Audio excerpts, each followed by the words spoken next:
Hi superstars, we're going to do a quick video about rebuttal. Rebuttal is all about saying why the opposition is wrong and why your team is right.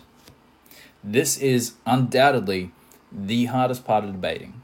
It's the one that we all fear the most because you have to think a little bit on the spot and you put yourself out there.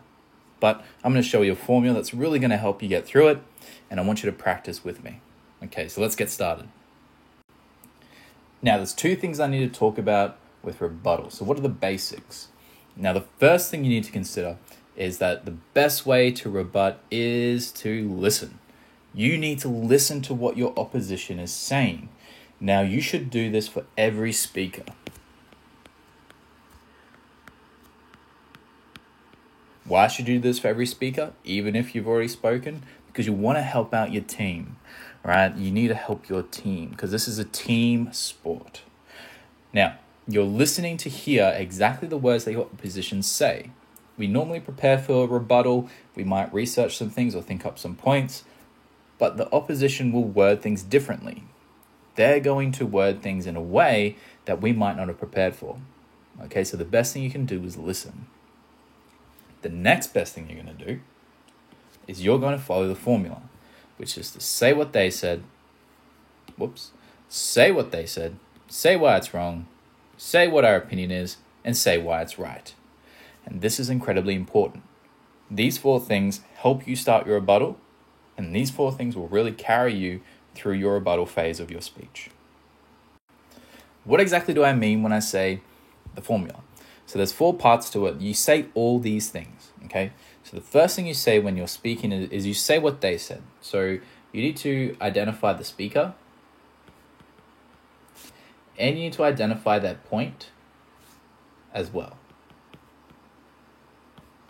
So identify their point, and you also want to identify any example or logic that they've put forward. Okay, so you don't want to just state their point, but also talk about what was their reasoning, what was their justification. Then you just say why it's wrong. And this can be done in a lot of different ways, you know. You could think of counter logic. So think of a different way of approaching their point. You can also point out logical flaws. So have they made an incorrect step in their logic? Does it seem wrong? You could point out as well the evidence or example being incorrect or not telling the whole story. Then you need to do the third step, which is to say your team's opinion. So this is where you need to know your team's case. And this relies on you reading their script and doing that first thing of rebuttal, listening. Listen to every speaker. Listen to what your team's saying and use that as ammunition. You just need to outline as well. You can outline our points of the team, or you can talk about our model. So perhaps the speaker that you're rebutting against has put forward something that's solved by our model, and that's perfect. Nailed it, right? And then we need to say why we're right. So we may have said what our team's opinion is, but then why are we in the right? Okay, why are we correct? So I don't really need to justify that point. So that's our formula. So you should have this formula written down on palm cards so you can refer to it easily. I'm going to use this point to illustrate how to rebut. I want you to pause the video and read the point to yourself. I won't waste your time reading it aloud at the moment. So if I was in that debate and I was listening to the speaker say that point, then I would be considering a couple of things, okay? I would know that they're the second speaker on the affirmative, and I will know that they're talking about YouTubers who influence young people to do wrong things, okay? So that's their point, that's the gist of it. Now, when I was sitting there listening to their point, I was thinking about why they were wrong. Right, so I've heard what they said, so now I need to think why they're wrong. I can do this maybe at the end of their speech, in between their speeches, or in between, their speech and mine, whatever. So I need to think about why they're wrong. So this is your chance to practice thinking about logical flaws, pointing out why their examples are wrong or why their examples don't tell the whole story. Then you need to say your team's opinion and why it's right. So our team's opinion, our case was that parents should be aware of their children's consumption of media. And we said it was right because there will always be dangers in the world and it's up to parents to responsibly police young children. So I'm just going to speak this from my dot points. And I want you to notice that I'm not really rehearsed because when we create these dot points, we don't have a chance to rehearse them. So we need to kind of speak off the cuff and make it up. So that's just what we do as debaters. So listen carefully to my voice, my pace, and how I approach it. So, ladies and gentlemen, before I begin our team's case, I would like to discuss one point from the opposition that is incorrect. The second speaker on the affirmative team stated that there are YouTubers on the platform who influence young people to do wrong things.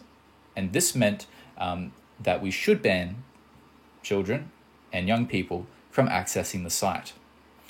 This is wrong because they are clearly ignoring the overwhelming array of other YouTube channels. There are so many that promote interests like gaming or blogs from respectable and interesting people. Our team argues and we put forward that parents should be aware of their children's consumption of media. We are correct in our stance because we all know that there will never be a perfect, safe world. There will always be dangers lurking around every corner. No matter what we watch, no matter where we are, there will always be something that could go wrong or that could be wrong.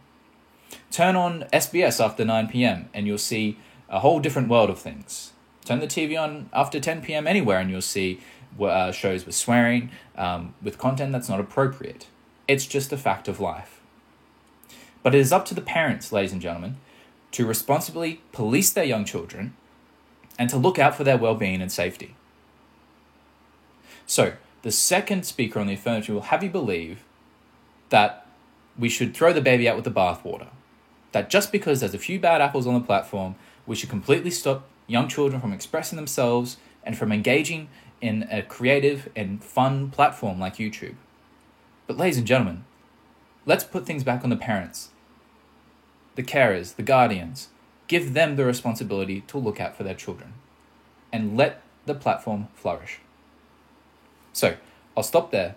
You can see that I kind of went in circles a little bit at times, but that's okay because when we rebut, we just need to bring ourselves back to the point. And it's a really good practice for you, especially as a speaker, to try and get that role, right? Get on that role of arguing because it sounds good, it looks good. Okay, so now what we're going to do is going to do a worked example where I want you to practice.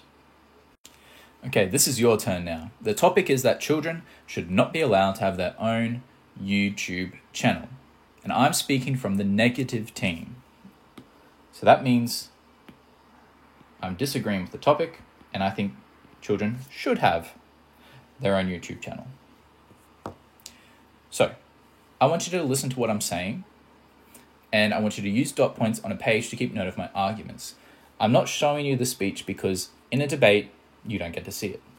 Okay? So listening carefully now, write down some points. Think about what I say. For my first point tonight, I'll be discussing why children have freedom of choice. And for my second point, I'll be discussing how YouTube assists them with self-expression. Now on to my first point. Freedom of choice is important for young people, and it is defined as allowing people to choose what they want to do.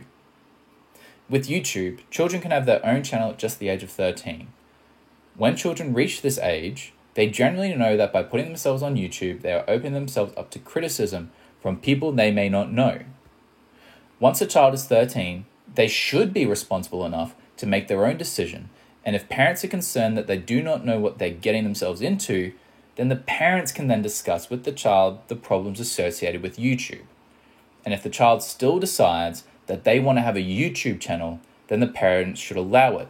This is their freedom of choice as a young human being. to be able to access YouTube and to be able to create content and express themselves. Okay, so I'm going to stop there. That's my little point. It's not very long. But I want you to think, you're on the affirmative team, you're saying, let's ban YouTube. So how are you going to rebut my argument? When you have those notes down, I want you to do step 3. Rehearse your rebuttal using your dot points in the formula. Don't write out full sentences because you won't get time. Practice using your dot points as many times as you can in 5 minutes, saying, a point and concluding it. So start your point and conclude it as many times in 5 minutes. Try to vary how you read off your dot points. Try out different things. Try different ways of starting your sentences and starting your rebuttal points. Okay? So that's this video. I hope it's been helpful. Please reach out to me if you need assistance with your rebuttal. Otherwise, practice, practice, and practice. Thanks, superstars.